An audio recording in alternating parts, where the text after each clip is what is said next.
Hello friends, welcome to happy learning. तो चलिए आज शुरू करते हैं आज के एक्सरसाइज के साथ, जो कि है abstract noun. Right, abstract noun के एक्सरसाइज आपने इससे पहले वाली वीडियो में भी किए होंगे, बट वो बिल्कुल भी बेसिक सा एक्सरसाइज था जो एकदम शुरुआत करना चाहते हैं उनके लिए, जिनको कुछ भी समझ में नहीं आता हो नाउन में, एब्स्ट्रैक्ट नाउन में, उनके लिए उससे थोड़ा सा एडवांस लेवल का एक्सरसाइज ये है। तो चलिए शुरू करते हैं। अगर आपको एब्स्ट्रैक्ट नाउन को और भी डिटेल में अगर जानना है, समझना है, तो आप पार्ट्स ऑफ स्पीच वाले वीडियो को ज़रूर देखें। उसे देखने के बाद आपके पार्ट्स ऑफ स्पीच से रिलेटेड सारे डाउट्स क्लियर हो जाएंगे और आप जितने भी एक्सरसाइजेस मेरे साथ कर रहे हैं उनको आप बहुत अच्छे से समझ पाएंगे। राइट, तो चलिए आज के वीडियो को शुरू करते हैं एक्सरसाइज के साथ। सबसे पहला sentence, We need to think about the importance of friendship. Yes. तो आज के एक्सरसाइज शुरू करने के पहले मैं आपसे ये तो पूछ लूँ, आप अपने नोटबुक और पेन पेपर के साथ रेडी हैं या नहीं? बिकॉज जब तक आप इसे नोट डाउन नहीं करेंगे, खुद से करने के प्रैक्टिस नहीं करेंगे, फिर तो ये आप वीडियो एक बार देखेंगे और फिर सारे के सारे आपके दिमाग से बाहर चला जाएगा। राइट, अगर आपको सच में समझना है एब्स्ट्रैक्ट नाउन को तो आपको पेन और पेपर लेके रेडी रहना पड़ेगा। मेरी क्लास को करने के पहले आपको नोटबुक लेके रेडी रहना ही पड़ेगा ताकि आप इसे अच्छे से समझ सकें। राइट, इन सारे सेंटेंसेस को आप एक एक करके नोट डाउन कर सकते हैं। आप वीडियो को पॉज कर लीजिए, सारे सेंटेंसेस को नोट डाउन कीजिए और फिर खुद से करने की कोशिश कीजिए।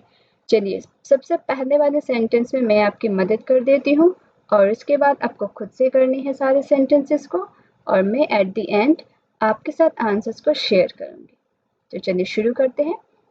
We need to think about the importance of friendship. इस सेंटेंस में आपको क्या लगता है एब्स्ट्रैक्ट नाउन कौन सा है?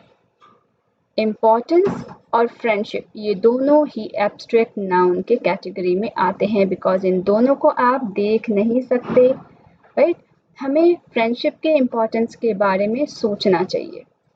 राइट, बाकी के सारे सेंटेंसेस आप नोट डाउन कीजिए। इसमें सिर्फ और सिर्फ 7 सेंटेंसेस है, ज़्यादा नहीं है, आपके प्रैक्टिस के लिए बहुत ही कम है। सेंटेंसेस तो बहुत कम हैं, बट इतने भी सेंटेंसेस अगर आप समझ लेते हैं, कर लेते हैं, तो आप एब्स्ट्रैक्ट नाउन को पूरी तरह से समझ जाएंगे। तो चलिए मैं आपके साथ आंसर्स को शेयर करती हूँ। आई होप आपने खुद से करने की कोशिश की है। राइट, फर्स्ट वाले सेंटेंस को हमने ऑलरेडी डिस्कस कर रखा है। सेकेंड सेंटेंस में एब्स्ट्रैक्ट नाउन कौन सा है? You can see the love this father has for his son. इस सेंटेंस में आई थिंक कुछ मिस्टेक है। You can see the love of his father for his son. Right, इसमें आपको आइडेंटिफाई सिर्फ एब्स्ट्रैक्ट नाउन करना था। Right, love is an abstract noun. Next, Bradley looked at the chocolate cake with greed in his eyes. Greed यानी कि लालच। लालच क्या है? इसे आप देख नहीं सकते हैं, इसे सिर्फ फील कर सकते हैं। सो this is an abstract noun. Bradley को चॉकलेट को देखकर बहुत ही उसके आंखों में क्या लालच झलक रहा था, बहुत ही लालच से वो उस चॉकलेट केक की तरफ देख रहा था। After Thanksgiving dinner, everyone patted their full stomach with satisfaction. यानी कि जो थैंक्स गिविंग डिनर था, जो पार्टी था, उसके ख़त्म होने के बाद सबने अपने पेट को, स्टमक को थपथपाया विथ फुल सेटिस्फैक्शन, यानी कि वो पूरी तरह से संतुष्ट है, उनका पेट भर चुका है।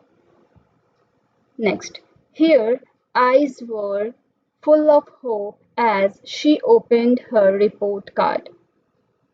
यहाँ फिर स्पेलिंग मिस्टेक है, her eyes were full of hope होगा, होप यानी कि आशा, ये एब्स्ट्रैक्ट नाउन है। We would like to see justice served. Justice यानी कि न्याय, न्याय को भी आप देख नहीं सकते। So this is an abstract noun. My childhood memories are a source of great joy for me. Joy यानी कि आनंद, यानी कि बचपन का मज़ा ही कुछ और होता है। So childhood memories are a source of great joy for me. यहाँ हम अपनी इस वीडियो को ख़त्म करते हैं और ऐसे ही कुछ एक्सरसाइज और भी आगे मैं लेके आने वाली हूँ आपके लिए। तब तक के लिए मेरे चैनल पे ऐसे ही बने रहें। Thank you for watching this video. Bye bye and take care.